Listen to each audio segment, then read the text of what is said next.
এখন ঠিক দাঁড়িয়ে আছি বাংলাদেশ ভারত বর্ডারে। এই যে বাংলাদেশ ভারত বর্ডার, এ হচ্ছে গেট মেহেরপুর, একেবারে বর্ডার সংলগ্ন জায়গা, যেখানে বর্ডার গার্ড বাংলাদেশ বিজিবিরা ডিউটি করছে। তো এই হচ্ছে বাংলাদেশ ভারত বর্ডার সংলগ্ন জায়গা। আমি একটু সামনে যাওয়ার চেষ্টা করি, দেখি এখানে কি বলা হয়।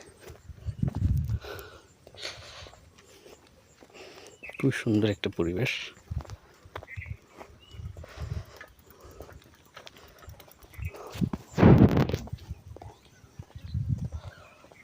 এখানে লেখা আছে প্রবেশ নিষেধ।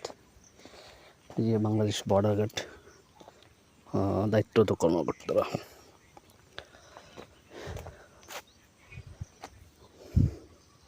এখানের ভিতরে আর যাওয়া যায়।